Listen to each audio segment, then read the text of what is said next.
1 Chronicles chapter 29. King David said to the whole assembly, "My son Solomon, whom alone God has chosen, is young and inexperienced, and the work is great, for the temple will not be for mortals but for the Lord God.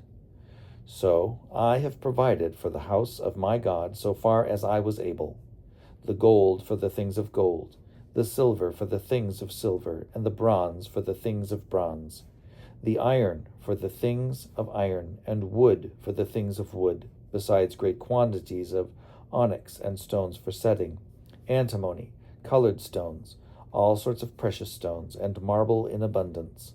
Moreover, in addition to all that I have provided for the holy house, I have a treasure of my own of gold and silver, and because of my devotion to the house of my God, I give it to the house of my God.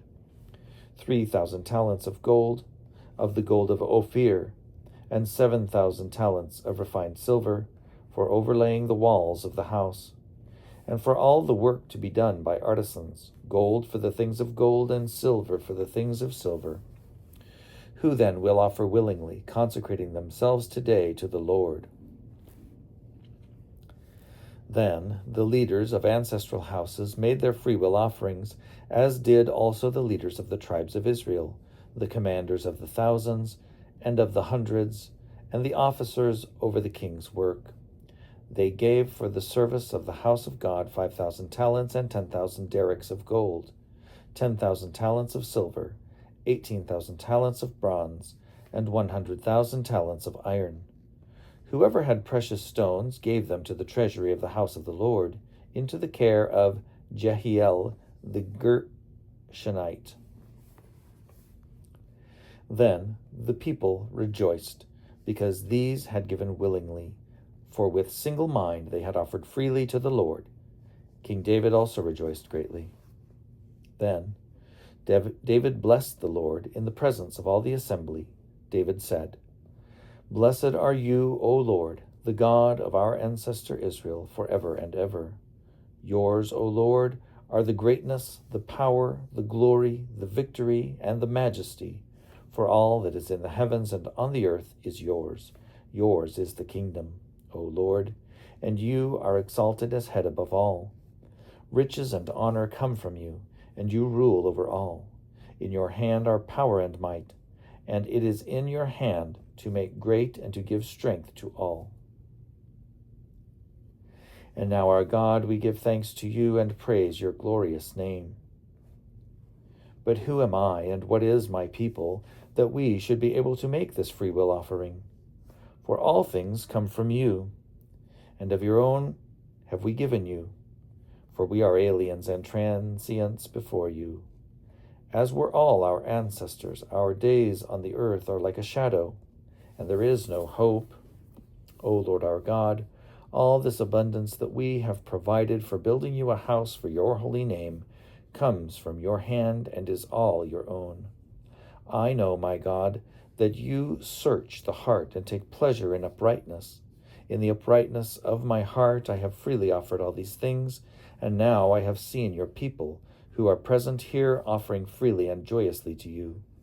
O Lord, the God of Abraham, Isaac, and Israel, our ancestors, keep forever such purposes and thoughts in the hearts of your people, and direct their hearts toward you.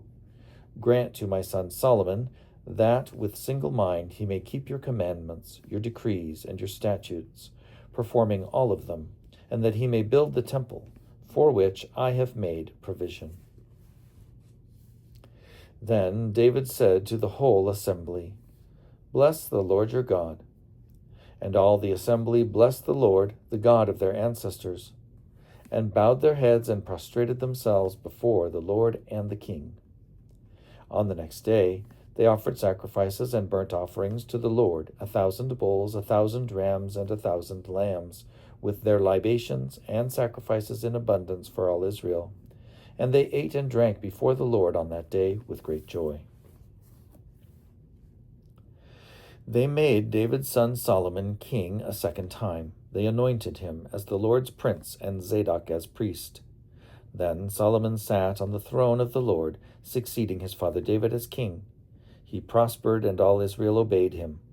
All the leaders and the mighty warriors, and also all the sons of King David, pledged their allegiance to King Solomon. The Lord highly exalted Solomon in the sight of all Israel, and bestowed upon him such royal majesty as had not been on any king before him in Israel. Thus David, son of Jesse, reigned over all Israel. The period that he reigned over Israel was 40 years. He reigned 7 years in Hebron and 33 years in Jerusalem. He died in a good old age, full of days, riches, and honor, and his son Solomon succeeded him. Now the acts of King David from first to last are written in the records of the seer Samuel, and in the records of the prophet Nathan, and in the records of the seer Gad, with accounts of all his rule and his might, and of the events that befell him and Israel and all the kingdoms of the earth.